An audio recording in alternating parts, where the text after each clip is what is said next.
জানাচ্ছি সর্বশেষ আপডেট বাংলা সংবাদে। শুরুতেই সংবাদ শিরোনাম। শুরুতেই জানিয়ে দেব শেষমেশ নির্বাচন কি বন্ধ হতে যাচ্ছে? জাতিসংঘের ও আমেরিকার কড়া বার্তা।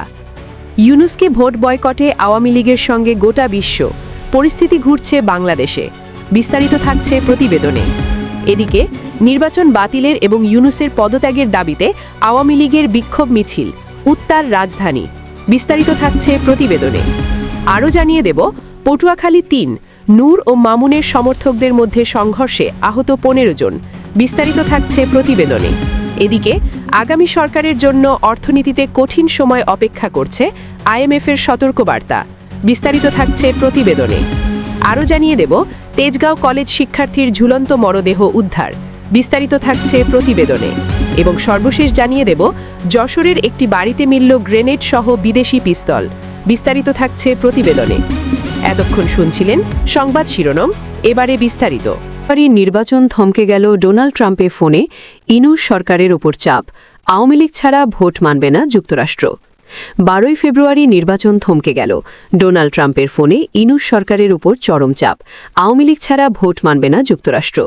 দর্শক, এই মুহূর্তে বাংলাদেশের রাজনীতিতে যে ভয়াবহ নাটকীয় মোড় সৃষ্টি হয়েছে সেটি সাম্প্রতিক সময়ের যে কোনো ঘটনার চেয়েও বেশি বিস্ময়কর ও তাৎপর্যপূর্ণ।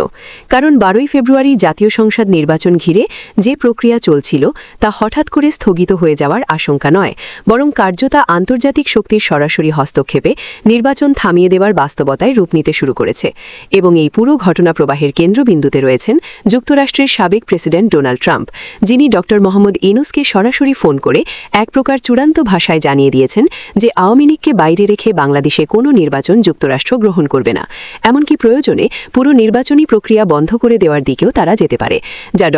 ইউনুসের নেতৃত্বাধীন অন্তর্বর্তী সরকারের জন্য এক ভয়ানক রাজনৈতিক ও কূটনৈতিক সংকট তৈরি করছে। 12 ফেব্রুয়ারি অনুষ্ঠেয় ত্রয়োদশ জাতীয় সংসদ নির্বাচনে পর্যবেক্ষক পাঠাচ্ছে না জাতিসংঘ। গত সোমবার সংস্থার মহাসচিব আন্তোনিও গুতেরেসের মুখপাত্রের কার্যালয়ের নিয়মিত প্রেস ব্রিফিংয়ে এ তথ্য জানানো হয়। ব্রিফিংয়ে মহাসচিবের মুখপাত্র স্টিফেন দুজারিকের কাছে বাংলাদেশ প্রসঙ্গে 3টি প্রশ্ন করা হয়। প্রথম প্রশ্নটি ছিল আগামী জাতীয় সংসদ নির্বাচন নিয়ে।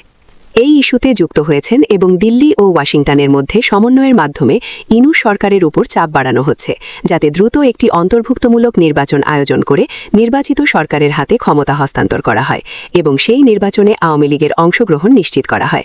অন্যথায় যুক্তরাষ্ট্র কূটনৈতিক, অর্থনৈতিক এবং রাজনৈতিকভাবে কঠোর অবস্থানে যেতে পারে, এমন হুমকিও স্পষ্টভাবে ইঙ্গিত দেওয়া হয়েছে। এই অবস্থায় আওয়ামী লীগের জন্য পরিস্থিতি যেন হঠাৎ করেই অনুকূল হয়ে উঠেছে, কারণ দীর্ঘদিন ধরে যে দলটি রাজনৈতিকভাবে কোনো ঠাসা ছিল সেই দলটিকেই এখন আন্তর্জাতিক শক্তি নির্বাচনের অবিচ্ছেদ্য অংশ হিসাবে দেখেছে। এদিকে নির্বাচন বাতিলের এবং ইউনুসের পদত্যাগের দাবিতে আওয়ামী লীগের বিক্ষোভ মিছিল, উত্তাল রাজধানী। সারা দেশে স্বতঃস্ফূর্তভাবে প্রতিবাদ এবং বিক্ষোভের কর্মসূচি পালন করেছেন। বৃহস্পতিবার সারা ঢাকা মহানগরীতে সম্পূর্ণ লকডাউন পালন করেছেন। এটি একটি নজিরবিহীন লকডাউন পালিত হয়েছে। ঢাকার সমস্ত জনগণের অকুণ্ঠ সমর্থনের মধ্য দিয়ে মাননীয় নেত্রী প্রধানমন্ত্রী শেখ হাসিনার প্রতি মানুষের শতভাগ আস্থার বহিঃপ্রকাশ ঘটিয়ে এবং এই ক্ষমতার দখলকারী ইউনুস সরকার এবং তার পেটুয়া বাহিনীকে বৃদ্ধাঙ্গুলি দেখে এই কর্মসূচি পালন করেছেন। এদিকে আইসিটি আদালতে শেখ হাসিনার নামে ভুয়া মামলা, আন্তর্জাতিক মানবাধিকার সংগঠনগুলোর তীব্র নিন্দা। আমি ধন্যবাদ জানাই আপনাদেরকে যে আপনারা প্রতিবাদ করেছেন। আজকে যে আমরা কর্মসূচি দিয়েছিলাম লকডাউন, এই কর্মসূচিতে আমাদের আওয়ামী লীগ এবং সকল সহযোগী সংগঠন, বাংলাদেশের কৃষক, শ্রমিক, দিনমজুর, রিকশাওয়ালা, খেটে খাওয়া সাধারণ মানুষ, এমনকি বুদ্ধিজীবী বা ব্যবসায়ী, আমাদের বিভিন্ন শ্রেণীপেশার মানুষ সকলেই সমর্থন দিয়েছে। আমি সবাইকে আন্তরিক ধন্যবাদ জানাই যে আমাদের আওয়ামী লীগ এবং প্রবাসী এবং বিদেশের সকল বন্ধুরা, শ্রেণীপেশার জনগণ রাজনৈতিক পট পরিবর্তনের পর প্রথমবারের মতো জনসমক্ষে ভাষণ দিয়েছেন বাংলাদেশের সাবেক প্রধানমন্ত্রী শেখ হাসিনা। ভারতের নয়াদিল্লির ফরেন করেসপন্ডেন্স ক্লাবে আয়োজিত সেভ ডেমোক্রেসি ইন বাংলাদেশ শীর্ষক এক অনুষ্ঠানে অডিও বার্তার মাধ্যমে তিনি এই বক্তব্য প্রদান করেন। শেখ হাসিনা অন্তর্বর্তীকালীন সরকারের প্রধান উপদেষ্টা ড. মুহাম্মদ ইউনুসকে অবৈধ, সহিংস প্রশাসনের প্রধান হিসাবে অভিযুক্ত করেন। বক্তব্যে তিনি ইউনুসকে দখলদার, অর্থ পাচারকারী এবং ক্ষমতালোভী বিশ্বাসঘাতক হিসাবে বারবার উল্লেখ করেন। শেখ হাসিনা বলেন, বাংলাদেশ আজ ধ্বংসের কিনারে দাঁড়িয়ে আছে। তিনি অভিযোগ করেন যে দেশ বর্তমানে একটি বিশাল কারাগার, একটি বদ্ধভূমি এবং মৃত্যু উপত্যকায় পরিণত হয়েছে। মানবাধিকার পদদলিত হচ্ছে, সংবাদপত্রের স্বাধীনতা বিলুপ্ত হয়েছে এবং নারী ও অল্প সংখ্যকদের উপর সহিংসতা ছড়িয়ে পড়েছে বলে তিনি দাবি করেন। আরও জানিয়ে দেব পটুয়াখালী ৩, নূর ও মামুনের সমর্থকদের মধ্যে সংঘর্ষে আহত ১৫। পটুয়াখালী ৩, গলাচিপা দশমিনা আসনে বিএনপি জোটের প্রার্থী নুরুল হক নূর এবং বিদ্রোহী প্রার্থী হাসান মামুনের কর্মী সমর্থকদের মধ্যে সংঘর্ষ হয়েছে। গতকাল শনিবার রাত ১১টার দিকে গলাচিপা উপজেলার ডাকুয়া ইউনিয়নের ৩ নম্বর চত্রা সরকারি প্রাথমিক বিদ্যালয়ের সামনে এ ঘটনা ঘটে। এ ঘটনায় উভয় পক্ষের প্রায় ১৫ জন কর্মী সমর্থক আহত হন।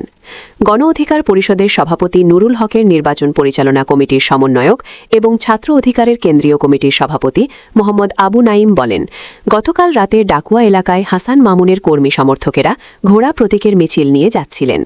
একই সময়ে তাদের ট্রাক প্রতীকের স্থানীয় কয়েকজন সমর্থক দাঁড়িয়েছিলেন। ঘোড়া প্রতীকের লোকজন তাদের সংখ্যায় কম দেখে উস্কানিমূলক স্লোগান দিয়ে মারধর শুরু করেন। এই হামলায় ৭ থেকে ৮ জন আহত হয়েছেন। আহত ব্যক্তিদের মধ্যে জায়েদ মাহমুদ সাদ ২৩ ও মোহাম্মদ ওয়াজিব হাওলাদার ২৪ গলাচিপা স্বাস্থ্য কমপ্লেক্সে ভর্তি করা হয়েছে। এদিকে আগামী সরকারের জন্য অর্থনীতিতে কঠিন সময় অপেক্ষা করছে। আইএমএফের সতর্কবার্তা। আসন্ন ত্রয়োদশ জাতীয় সংসদ নির্বাচনের প্রেক্ষাপটে আন্তর্জাতিক মুদ্রা তহবিল আইএমএফ সতর্ক করেছে, বাংলাদেশের পরবর্তী নির্বাচিত সরকার একটি অনিশ্চিত ও ঝুঁকিপূর্ণ অর্থনৈতিক পরিস্থিতি উত্তরাধিকার সূত্রে পাবে। এই পরিস্থিতিতে দ্রুত ও কঠোর পদক্ষেপ নেওয়া জরুরি। আইএমএফের সাম্প্রতিক প্রতিবেদন ৩১ জানুয়ারি বলছে, বর্তমান অর্থনীতির দুর্বলতা যেমন উচ্চ মূল্যস্ফীতি, ব্যাংক খাতের সমস্যা, বৈদেশিক মুদ্রার রিজার্ভের আংশিক পুনরুদ্ধার এবং নির্বাচনের আগে অস্থিরতা এসব কারণে ঝুঁকির মাত্রা বৃদ্ধি পেয়েছে। এসব ঝুঁকি মোকাবিলা না করলে অর্থনীতি আরও খারাপ হতে পারে। প্রতিবেদনে উল্লেখ করা হয়েছে, পরবর্তী সরকার অর্থনীতির একটি অস্পষ্ট দৃষ্টিভঙ্গি এবং ক্রমবর্ধমান আর্থিক ঝুঁকির সঙ্গে ক্ষমতায় আসবে। ব্যাংক সংস্কারে বিলম্ব বা বিনিময় হার বা আর্থিক শৃঙ্খলা থেকে পিছিয়ে যাওয়া বড় ঝুঁকি। যদিও ধীরে ধীরে অর্থনীতি পুনরুদ্ধার করতে পারে, ঝুঁকিগুলো সংখ্যায় বেশিরভাগ নেতিবাচক দিকেই। আরও জানিয়ে দেব, তেজগাঁও কলেজ শিক্ষার্থীর ঝুলন্ত মরদেহ উদ্ধার। রাজধানীর হাজারীবাগ থানা এলাকা থেকে দীন ইসলাম ইমন ২১ নামে এক শিক্ষার্থীর ঝুলন্ত মরদেহ উদ্ধার করেছে পুলিশ। তিনি তেজগাঁও কলেজের অনার্স ২য় বর্ষের শিক্ষার্থী ছিলেন। রবিবার ১ ফেব্রুয়ারি সকালের দিকে তার মরদেহ উদ্ধার করে ময়নাতদন্তের জন্য ঢাকা মেডিকেল কলেজ মর্গে পাঠায় পুলিশ। মৃত দীন ইসলাম ইমন বরগুনা জেলার সদর থানার আব্দুল হাকিমের ছেলে। তিনি জানান, শনিবার ৩১ জানুয়ারি মধ্যরাতে 999 নম্বরে খবর পেয়ে আমরা ঘটনাস্থলে যাই। পরে দরজা ভেঙে ওই শিক্ষার্থীর ফ্যানের সঙ্গে ঝুলন্ত অবস্থায় মরদেহ উদ্ধার করা হয়। পরে তার মরদেহ উদ্ধার করে ময়নাতদন্তের জন্য ঢাকা মেডিকেল কলেজ মর্গে পাঠানো হয়েছে। তিনি আরও জানান, প্রাথমিকভাবে আমরা জানতে পেরেছি তিনি হতাশাগ্রস্ত ছিলেন এবং একটি নারীর সঙ্গে তার সম্পর্ক ছিল। এই ঘটনায় হাজারীবাগ থানায় একটি অপমৃত্যু মামলা হয়েছে। এদিকে যশোরের একটি বাড়িতে মিলল গ্রেনেড সহ বিদেশি পিস্তল। যশোরের বাঘারপাড়ায় অভিযান চালিয়ে একটি বাড়ি থেকে 10টি গ্রেনেড, 4টি বিদেশি পিস্তল ও 39 রাউন্ড গুলিসহ বিভিন্ন ধরনের দেশীয় অস্ত্র উদ্ধার করেছে যৌথ বাহিনীর সদস্যরা। রবিবার দুপুরে বাঘারপাড়া ডিগ্রি কলেজ সেনা ক্যাম্পে আয়োজিত এক প্রেস ব্রিফিংয়ে লেফটেন্যান্ট কর্নেল রেজাউর রহমান এ তথ্য নিশ্চিত করেছেন। এর আগে গতকাল বিকাল থেকে গভীর রাত পর্যন্ত উপজেলার ধলগ্রাম ইউনিয়নের দড়িহাগড়া গ্রামের চুন্নু মোল্লার বাড়ি থেকে এসব অস্ত্র উদ্ধার করা হয়। সংবাদ সম্মেলনে লেফটেন্যান্ট কর্নেল রেজাউর রহমান জানান, গোয়েন্দা তথ্যের ভিত্তিতে চুন্নু মোল্লার বাড়িতে অভিযান চালানো হয়। ওই সময় 4টি বিদেশি পিস্তল, 7টি ম্যাগাজিন, 39 রাউন্ড গুলি, 9টি দেশীয় ধারালো অস্ত্র, 5টি মোবাইল ফোন, 6টি সিম কার্ড, 5টি সিসিটিভি ক্যামেরা, 2টি ওয়াকি টকি সেট উদ্ধার করা হয়।